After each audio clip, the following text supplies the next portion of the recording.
Hello and welcome. Today I have a very special guest to this series of Facebook Live guests. And for all previous guests, if you would like to check out the series, we have a YouTube channel, the Joyful Business Club YouTube channel.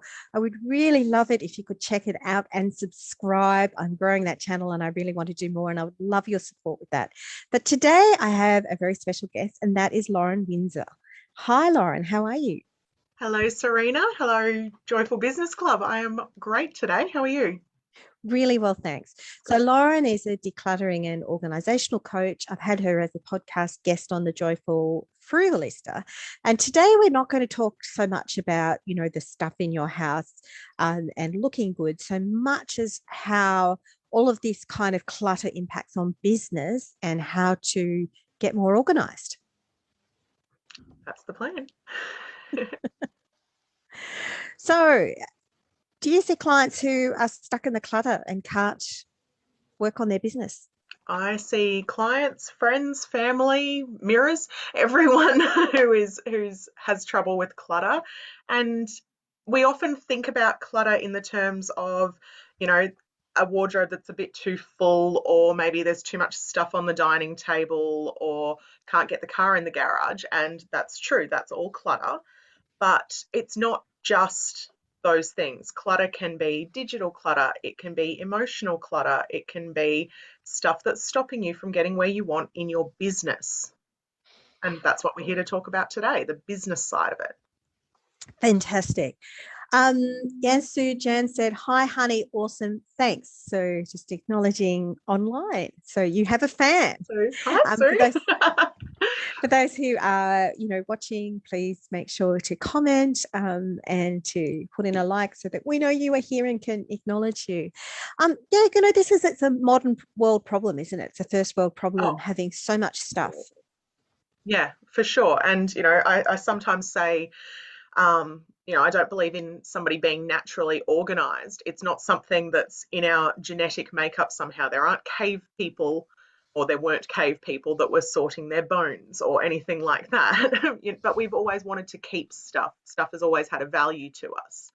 But this excessiveness and the overconsumption that I know is a passion of yours is huge and very much a sort of first world modern day problem. Yeah, and especially with more and more people working from home during COVID, Mhm. there's more and more stuff we're surrounded with, isn't there? Yeah, I have to say, I have even myself been struggling with a bit too much lately. My husband has been working from home. I've always worked from home, so that's not a huge thing. But having the kids home more, not having so many opportunities to go out means we're doing more activities in, and that often, not always, but often means more stuff. So I'm having a great opportunity the last few weeks, especially to practice what I preach and what I know has worked for me in the past to deal with that kind of stuff and stop it from getting to be a problem in the first place. So people doing business, Mhm. often we think we do need a lot of stuff in order to do our business, Mm. whether it's, merchandise, corporate things, the latest computer, um, nice notebooks. I mean, how Yeah. much stuff do we actually need to go in business? Oh, well, I mean, every business is going to be different. For example, somebody who Um, well, okay, for my business, I see clients in their homes. I also see people online, and mostly the stuff related to my business is taking things away. But I still have paperwork. I have contracts I need to deal with. I have calendars that I need to balance. Those can all get really cluttered. But you can also, like, your business might be bookkeeping, and you've got 5 clients, 20 clients, 100 clients, I don't know. You're going to have contracts for each of them. And basically, any business is going to have piles of paperwork. That can be a Mm. problem. You've also got your ways of communicating with your clients. That can become cluttered if you've got too many different emails going out or different lists of people. And basically, any aspect of your business can become over cluttered if you're not paying attention to it. Well, just to share, I have four main emails, Mhm. plus my work email. So that's probably five. Mhm. And yeah, so that does become cluttered. Yeah. And, it became popular 5, 10 years ago even, the idea of inbox zero. And I mean, honestly, I don't have that. I don't have inbox zero. We use our emails as like a filing system and trying to keep on top of all of the stuff that comes in and the junk mail, the programs that you signed up for but never really finished. And, you know, it's hard to find the actual important stuff in all of that. That's clutter too. And I think that, you know, people watching who have jumped on going, you know, decluttering for your business, that's going to be, let's make sure my files are pretty and color coded and stuff. That's the organizing stuff. That's fun. But Do you you can, do you like doing that? I do like doing that. And honestly, I don't know anyone who doesn't see something beautifully organized and think, wow, that's actually quite aesthetically pleasing. I'm sure not everyone gets excited about it the way I do, but there is something really beautiful about things being in their place, right? But that's the organizing side of things. You can still have a beautifully organized clutter. You know, if that filing system is, you know, 4 or 5 drawers deep, but you're one person and you've got 10 clients, that doesn't make sense. You've got too much. You know, you might be overcomplicating your systems, whether that be physically or digitally, by just, sorry, if you're overcomplicating your systems, you're creating clutter for yourself. You know, the clutter is the stuff that stands between us and where we want to be.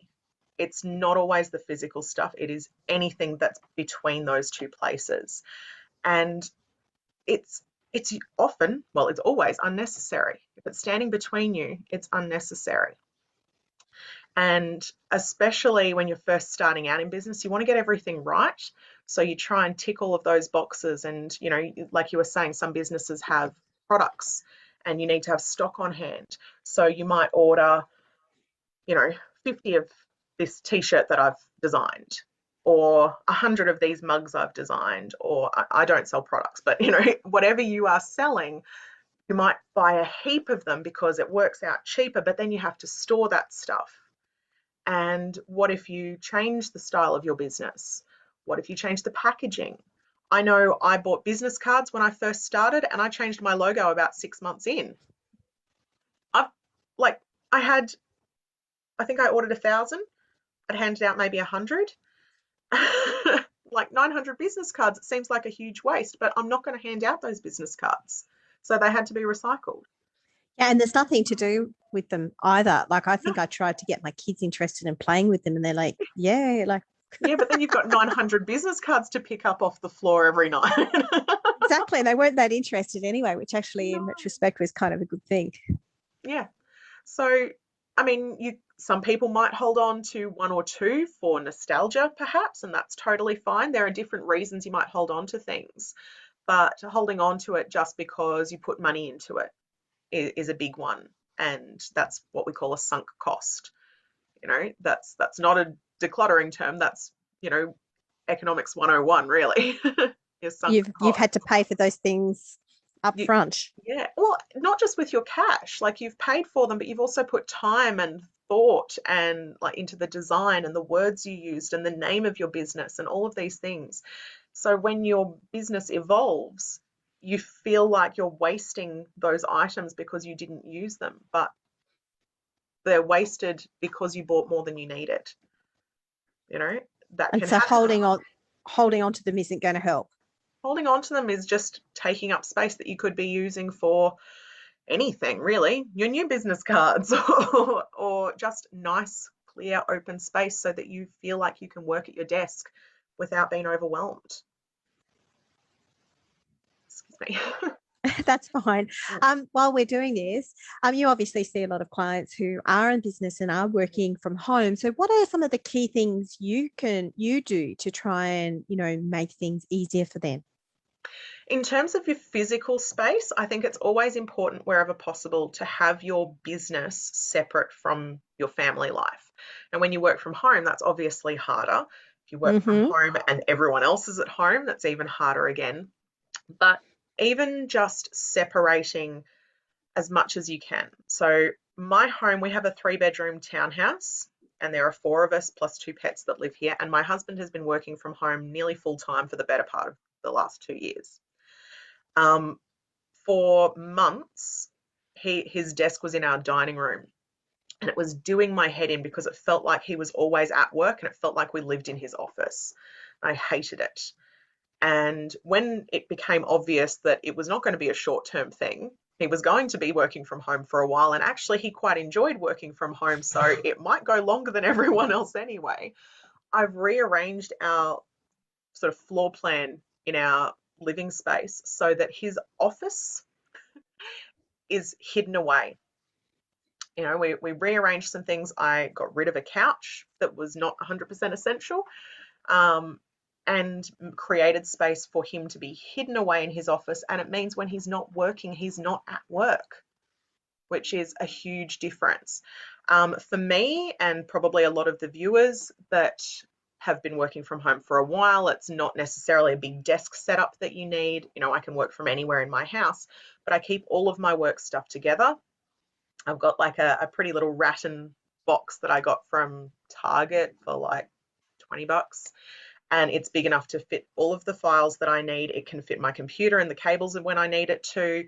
Everything can get packed away. And if I need to work in my bedroom, like I am at the moment, because we're doing a Zoom call and I don't want to be interrupted, I can move in here.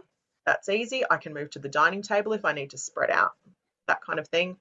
But I can pack it all away again. So depending on how you work and what sort of business you run and how much space you need, whatever you can do to separate business from home is going to help with the mental clutter that you take with you one way and the other. So whether you're bringing home to work and work to home, trying to keep them separate is number one. That's actually a really good tip. And I also like your tip of almost having a mobile office, having, all your cords and all your bits, extra bits that you need, like in one place so that you can just easily move. Yeah. Well, and it also means that when I stop working for the day, I stop. I don't have my computer set up somewhere so I can go, I just have to send one more email. If I've packed up, I can't, like, it's much harder for me and I'm much less likely to open everything up and set up again to send that email. I mean, yes, we can do things from our phone, but if I make it a little bit harder for myself to jump from one to the other, I'm less likely to do that. So I try and set up how I work for how my brain works and give me less opportunity to do the things I don't want to do. Does that make sense? It does. You're creating conscious walls I so that am. you can, be focused on one thing at a time rather than trying to multitask across Yeah. um, different plans of your thought between your business and your private life. And, most emails can wait until tomorrow. you know, it's very unlikely that somebody is going to die because I didn't send that email after my 5 o'clock turn off time or whatever it might be. But They'd setting those usually ring you. boundaries. They'd usually ring you. That they would ring me if it was that urgent, yes. And again, if it's that urgent, I can send an email from my phone. But you get the idea. I'm not going to go back to work if I've decided I'm done for the day. That's good advice for those that's working from home because the time does kind of stretch out a little bit. I Yeah. wanted to acknowledge that we have Anna Vavrek online and also Casey the Gemini. And if you do have questions, please do put them in. I'm sure you must have questions, particularly here in the Canberra region. I know you're in a different area. You're in Yes Valley I am. Shire. Yeah. But you're also in lockdown. So those We of us are. who are working from home, our the flow of our home environment is really important right now. Hmm. It absolutely is. And that's another thing. Yes, we want to talk about business at the moment, but when your business is at home, the level of clutter in your home is going to affect how you can do your job. But honestly, that's true even when you're not working from home. You know, any I want to say mums, but anyone, but mums know the rush before school.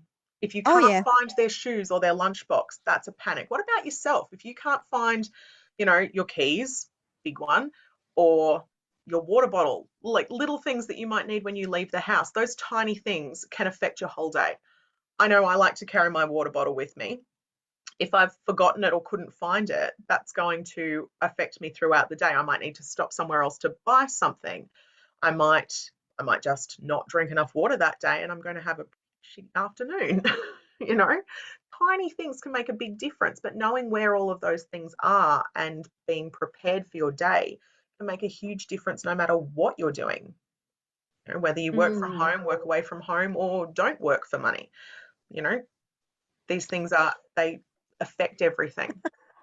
Look, I hear you too, but on the clutter thing, we know, just to overshare, one of the things that's doing my head in at the moment is that my boys' school has decided that they will, out of recycled materials, build a mini putt-putt golf course as their passion project. Everyone has to do this and have a video of them doing this. Now, I live in an apartment. There isn't a lot of available space. Um, and quite frankly, I don't want it filled up with bits of crap that belong in the rubbish bin. Yeah, don't you just love when somebody from outside the house decides what a good activity is going to be for your kids? Like, Yeah, yeah, yeah, you know, relatives when your kids are little and they give you noisy toys. Yeah. yeah, exactly. Um, um, yeah, craft activities that they're just not interested in, but they'll pull out all the bits anyway. And yeah, from the school activities, I know that they're doing their best to keep the kids occupied, but also learning and stimulated and all these wonderful things. And as a mum, we look at it and we go, well, isn't that wonderful that they're being creative and blah, blah, blah. But for crying out loud, get it out of my house. yeah, exactly. And I've now got my lovely husband back as of Sunday, but I'd been single parenting before that. So, working, having kids at home, doing stuff, and thinking about the mini putt putt course was kind of doing my head in. Yeah. But anyway, over to other things. And Anna, I'm not sure if it's Anna or Anna. Apologies if I have mispronounced your name. She has a question. How do you transition from work to downtime while working at home? Other than closing the laptop or the study door, any tips for that transition? And she's also said, because it's easy to bring the work clutter to your downtime because it's still on your mind. Mm. Absolutely. So, people who are used to going to work, like leaving the house for work, you often have your commute, right? You know, you've got that time between leaving the office and getting home. Those of us in Yass Valley, like my husband's commute can be an hour and a half, depending on traffic. So, he has that time to sort of shut off from work and switch on to home mode. And even if your commute is only, a 10-minute walk, you still have a transition period. But if you're going from working at the dining table to cooking dinner in the kitchen, like, close the computer straight on to the next task, you haven't given yourself that time to transition. And this is a big thing that we talk about in psychology and with children. You know, you tell your children it's 5 more minutes and then we're leaving the playground, or one more swing and then we're going to go, or that kind of thing. You need to give them that transition time. It helps your brain switch from play to work or whatever it might be. So for us, when you're working from home, when you turn off that computer, try and give yourself a transition period. And if you can make that transition similar or as close to possible the same every day will really help with that. So if the last thing you do before you turn off your computer is, double check that your emails have sent, or post one more thing on Facebook, or whatever it might be that you do for your business, like have it the same or similar every day, close off, and then maybe you get up straight away and go for a 5-minute walk around the block, or make yourself a cup of tea and sit on the back deck or balcony or whatever you might do. But just give yourself a bit of a grace period. It does not have to be an hour and a half. It can be if you've got that flexibility in your schedule, but having a transition period similar to that you would have if you were going to and from work is going to make a huge difference. Does Yeah, that help, thank you for Anna? that. It does. Actually, yesterday I was a bit frazzled because I'm currently working 3 days a week in a public service role, and it had actually been quite a busy day. And also, I have a new director and didn't finish till 5:30, and I was quite frazzled. And it was close to starting dinner time. But I said to hubby, right, we're going for a walk around the block because I really need it, or like I really need to. And I sort of felt a bit guilty about it because the kids were hungry. But I just sort of felt that I would have otherwise gone into cooking dinner, not feeling my total Zen self and still having work stuff on my mind. Yeah, absolutely. I mean, for some people, that cooking might be their Zen thing that they want to do. And that's totally fine. You've got to find what works for you. There's no perfect way and there's no right way. It's just what works for you. Anna said, yes, thank you. That is so important. Love it. So this is in relation to what you were saying, just to be clear. Thanks, Anna. Lovely. And so what about systems? We touched on that a little bit too, about the need to, detoxify from systems. Like often when we're thinking of clutter, we are thinking of the physical stuff, the papers, the books, and so forth. But how should we be putting all of this online? Or is there an easy solution to this? That's a really good question. And often when people think of decluttering for their business, they're thinking, I've got too much paperwork. What if we go paperless? And that might be the solution for you if the physical paper and not being able to find stuff is the problem, then going digital might help with that depending on how you work. However, you can still have a cluttered computer, you can still have a cluttered cloud storage. Your Instagram, for crying out loud, can still be cluttered. It's No. it can.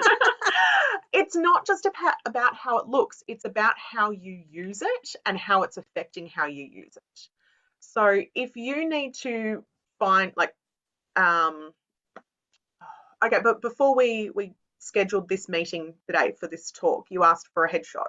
I know exactly where my headshots are on my computer because I have it organized. Now, again, that's organized. Organized is different to cluttered or decluttered, right?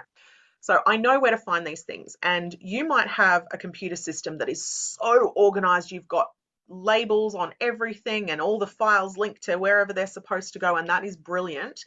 But if 80% of those files never, ever, ever get touched, you're still clicking through 10 more files than you probably need to. Again, with business, it can be difficult because there's some things you do need to hold on to. But if each client you see or each interview you do or whatever, you create a new file with a new list of things that you need to do beforehand, and you've got, you've moved headshots elsewhere into that file. You might have multiple copies of the same copy, like your sales copy might be in 4 different places. And then you have to try and remember, did I save it here or did I save it here, or where would it make more sense for it to go? And you're wasting time every time you look for something. And it's just like if you had all of those papers printed out on your desk and you had to search through the physical paper. It's still taking you time. You just can't see it when you turn your computer off. This is so true. And actually, on the photos issue, I had them, in all different sorts of places. Like often it would be, being on my phone. I'd be searching through either my phone or Facebook or even, Instagram. It's not as easy to get images off Instagram. I find it's easier to get them off Facebook, all these different sorts of things.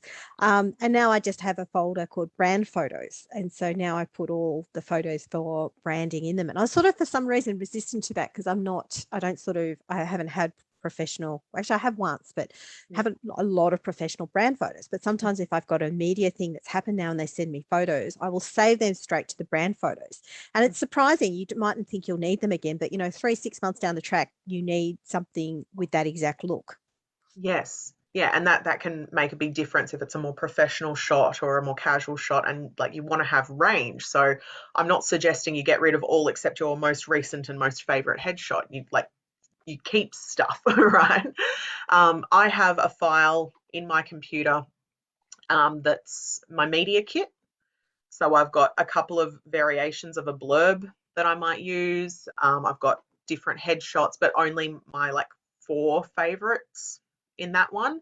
I've got other photos. And again, this is what I'm talking about. You might have them all over the place, but I have my media kit, which is my go-to for any sort of promotional stuff anywhere. Sometimes they might want something more specific, and then I'll go to my greater just photos folder, but it needs to be a system that makes sense to you. For me, I found that I was getting the same questions for the same sort of thing, so I want those easy to access every time. Makes sense. And from a money perspective, like there's so many documents that come through, like, you might have given a donation to, I don't know, $20 to something and you forget about it. But just even having a tax folder Mhm. comes in, you immediately put it in that folder. And so when it comes tax time, that's all there. Now, of course, I'm not perfect. I get so many emails. Sometimes I forget to put things in there, but just knowing that there is one central space. So I'm not sort of remembering going, oh yeah, I remember someone was Mhm. doing a walkathon, something, something, something, and I gave money.